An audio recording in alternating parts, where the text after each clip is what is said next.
আমার মহিবীর এবং যারা আমার এই দীর্ঘ 3 বছরের যারা যন্ত্রণা তারা হোক এই দুঃখ দুর্দশার যাতাকল থেকে মুক্ত করার জন্য অবর্নিশ ছুটেছেন, তারা তাদের সঙ্গে সবটুকু ব্যয় করেছেন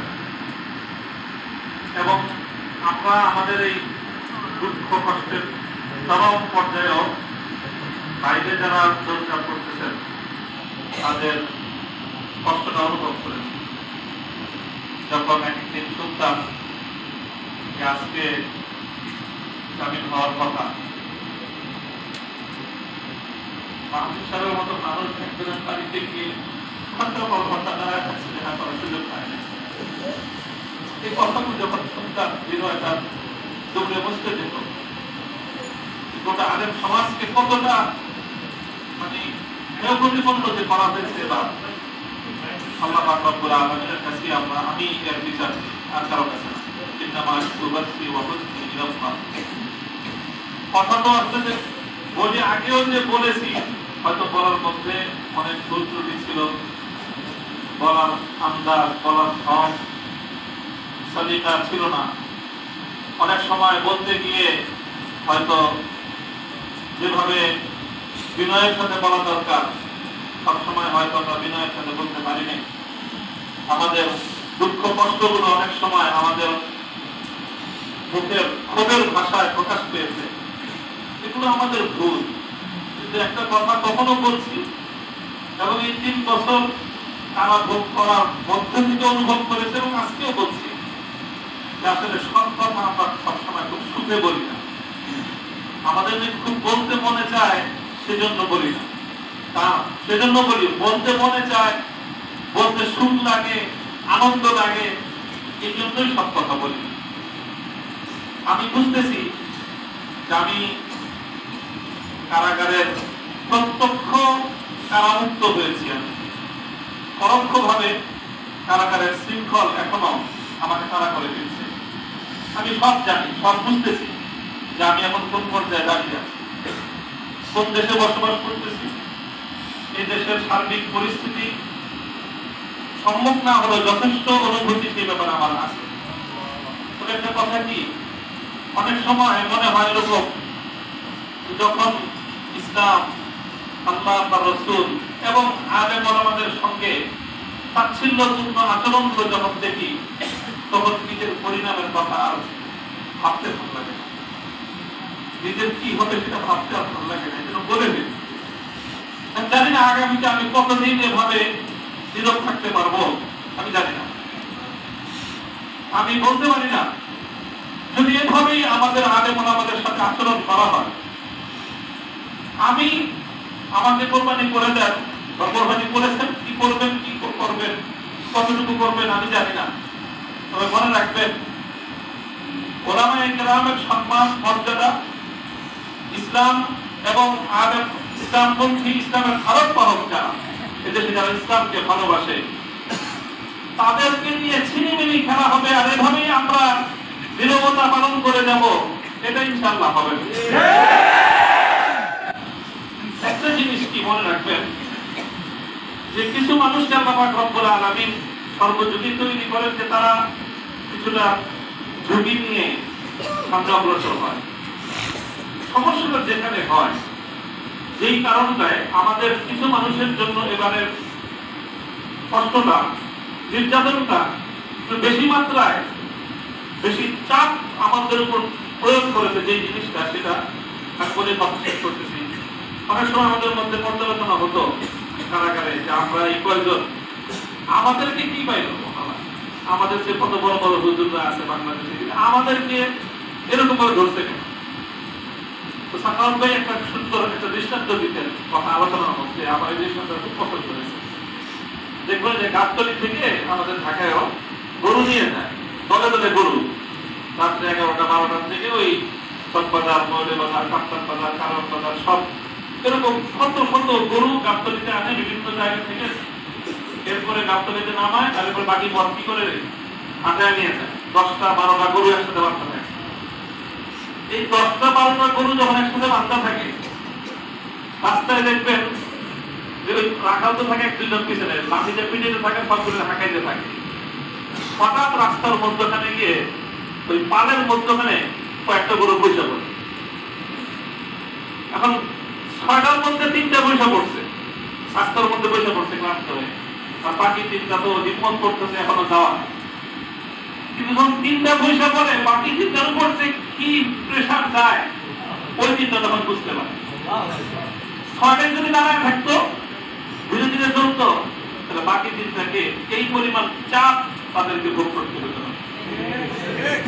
আমার কাছে এই জিনিসটা অনুভব হয়েছে যে আমাদের আলেম সমাজ ভাই প্রত্যেকেই নিজেদের নিরাপত্তার কথা চিন্তা করব, সবাই করব নিরাপত্তার কথা। আমি চিন্তা করি না তা না, আমিও যদি আগে থেকে বুঝতে পারতাম যে আমাকে এরকম ভাবে তারা চাপে ফেলবে, হয়তো আমি আগে আরো ভয় পেতাম। আমি যে ভয় পাই নাই তা না, আমি যে 3 বছরের এই কষ্টের যে আমি একদম খুব সাহসের সাথে মোকাবেলা করেছি সেই কথা আমি বলবো না, এই কথা বলার অবকাশ নেই। তবে একটা কথা মনে রাখবেন যে এই বাড়তি প্রেশারের কারণ হলো আমাদের মধ্যকার ওই যে 3 জন বসে পড়ছে রাস্তায়, এই জন্য বাকি যে 3 জন দাঁড়ায় আছে, ওই 3 জনের উপর তাদের 3 জনের খরচ পড়ছে, সেই 3 জন বসে পড়ছে, ওই 3 জনের খরচ পড়ছে, বাকি সব খরচ পড়ছে, ওরা সব বসে পড়ছে, তুই দাঁড়া গেছিস।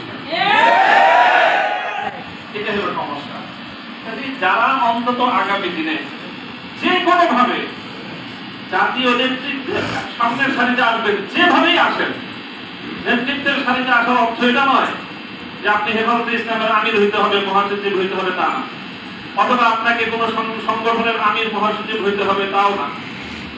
যারা যেভাবে নেতৃত্বের সামনের আসনে চলে আসবেন, বিভিন্ন বিভাগীয় পর্যায়ে, জাতীয় পর্যায়ে, আপনাদের কি কথাটা মনে রাখতে হবে যে আপনার দুর্বলতা শুধু আপনাকে নিরাপদ করে তা নয়, বরং আপনার দুর্বলতা আরো 3 জনের জন্য বাড়তি ঝুঁকি তৈরি করে। কথাগুলো ওলামায়ে কেরাম আমি বলতেছি এখানে সবাই গভীরভাবে অনুভব করবো ইনশাআল্লাহ। আল্লাহ পাক রব্বুল আলামিন আমাদেরকে হিম্মত দান করেন, তৌফিক দান করেন। এবং কথাটা আসলে এটাই চূড়ান্ত। 3 বছর চলে গেছে কারাগারে, কারাগার থেকে মুক্ত হওয়ার পরে আপনাদের এই ভালোবাসা, এই যে উচ্ছ্বাস মানুষের, এটাতে আমি খুব বেশি আপ্লুত তা না। তবে আমার কাছে মনে হয়েছে বারবার যে দুনিয়ার এই 3 বছরের কারামুক্তির পর এই উচ্ছ্বাসটা কতটা আনন্দের। তো সত্যিকার আনন্দ তখন হবে যখন কবর, আসর, ফুলসিরাত পার হয়ে জান্নাতে গিয়ে প্রকৃত মুক্তির স্বাদ যেদিন আস্বাদন করতে পারবো, সেদিনই হবে আসলে প্রকৃত মুক্তি। যদি আমি সেই মুক্তির কোন পথ ব্যবস্থা না হলো, আপনাদের এই অভিনন্দন, আপনাদের এই সংবর্ধনা, আপনাদের এই উচ্ছ্বাস 2 পয়সার কোনো মূল্য রাখে না। যে সকলেই যেন আমরা সেই চূড়ান্ত মুক্তির পথে সামনের দিকে অগ্রসর হতে পারি, এবং যারা সত্যের পথে চলে তাদের হাতকে শক্তিশালী করার জন্য, তাদেরকে সাহায্য করার জন্য, তাদের উপর ঝুঁকি তৈরি হলে সেই সময় নিজে যেন বাড়তি ঝুঁকির কারণ না হয়, বরং সেই সময় তাদের সহযোগিতা করার জন্য পাশে দাঁড়ানো উচিত। তাহলে পরিস্থিতিটা অনেকটাই সহজ হয়, অনেকটা সহজ হয়। আপনি 10 জন দাঁড়ায় আছেন, লাঠি নিয়ে আসবে পিটানোর জন্য, 6 জন দৌড় দিছে, এবার বাকি 4 জনের উপর যে কি অবস্থা যায় এটা বুঝতে পারেন? যে লোক লাঠি নিয়ে আসছে, যখন আপনি লাঠি থেকে 3 জন দৌড়তেছে, 6 জন দৌড়তেছে, তখন তার মধ্যে শক্তি সাহস অনেক বেড়ে যায়।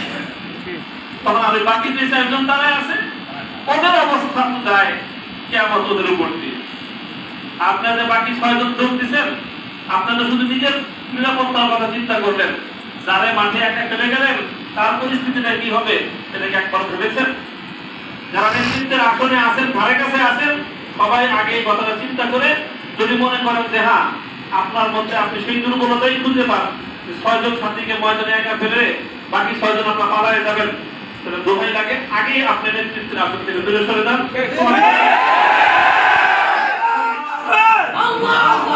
কোথাও অনেক জিনিস অনেক রাস্তা আছে, আপনি ইসলাম নফসের জন্য খানকা করেন, আমরা ইনশাআল্লাহ আপনাদেরকে বায়াত করি।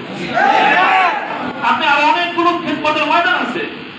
আপনি যখনই নেতৃত্বের কোন একটা জায়গায় থাকবেন, তখন আপনাকে মনে রাখতে হবে যে আপনি হয় বাতিলের মোকাবেলা করবেন, আর না হয় আপনি আপনার সাথীর জন্য আরো বড় কষ্টের কারণ হয়ে যাবেন।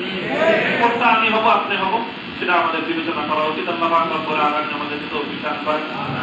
যারা সাথীরা আমরা ছিলাম একসাথে কারাগারে থাকার মধ্য দিয়েও আমাদের মধ্যে এক ধরনের আত্মার বন্ধন তৈরি হয়েছে। আমরা আশা করি, আমি ব্যক্তিগতভাবে বিশ্বাস করি যে আমাদের এই বন্ধনটা আগামী দিনে ইনশাআল্লাহ ইসলামী নেতৃত্বের অঙ্গনে একটা সংহত মজবুত ইসলামী নেতৃত্ব উপহার দেবে ইনশাআল্লাহ। সেই কাজটুকু করতে পারি, আমাদের সকলের জন্য দোয়া করবেন যেন আমাদের মধ্যে সেরকম একটা বোঝাপড়া, সেরকম বন্ধন, সেরকম আত্মত্যাগ, সেরকম অন্যের নিরাপত্তাকে নিজের নিরাপত্তার উপর প্রাধান্য দিতে পারা। আবার বলছি, অন্যের নিরাপত্তাকে নিজের নিরাপত্তার উপর যতদিন পর্যন্ত আমি প্রাধান্য দিতে না পারবো, ইসলামী নেতৃত্বের ধারে কাছে থাকার কোনো সুযোগ এবং কোনো বৈধতা আমার নাই। আল্লাহ পাক রব্বুল আলামিন আমাদের সকলকে নেতৃত্বের সেই গুণ এবং সেই যোগ্যতা দান করুন, এবং সেভাবেই যেন আমরা আগামী দিনে ইসলামী অঙ্গনের জন্য একটা নেতৃত্ব তৈরি করে পরিস্থিতি, আমার আগে বলেছেন মাহবুব হুজুর বলেছেন যে আমাদের পূর্বসূরীরা যেই পর্যায়ে নেতৃত্ব ছিলেন, অথচ পরিস্থিতি বর্তমানের চেয়ে আরো সহজ ছিল। আর সেই তুলনায় এখন আমাদের যে রুহানিয়াতের যে অবস্থান, আধ্যাত্মিক যে অবস্থান, আর সেই তুলনায় পরিস্থিতির যে ভয়াবহতা আমাদের জন্য পরিস্থিতি অনেক জটিল করে দিয়েছে। এই সময়ে আমরা কেউ যদি একটু দুর্বলতা প্রদর্শন করি, বাকি অন্যদের জন্য সেটা অনেক বড় বেশি কঠিন পরিস্থিতি তৈরি করে দেয়। আল্লাহ রাব্বুল আলামিন আমাদের সকলকে তৌফিক দান করুন। যারা এই প্রচন্ড গরমের মধ্যে আজকে সারাদিন, কালকে সারা রাত আমার মুক্তির জন্য এবং আমার মুক্তির পরবর্তী আনন্দের মধ্যে আপনারা যারা অংশগ্রহণ করেছেন, আমাদের উৎসাহিত করেছেন, আমার সহকর্মী এবং আমরা যারা কারারুদ্ধ ছিলেন একসঙ্গে আমাদের কারা সহযোগীদের আপনারা উদ্বুদ্ধ করেছেন, আল্লাহ পাক রব্বুল আলামিন আমাদের সকলকে জান্নাতুল দান করুন।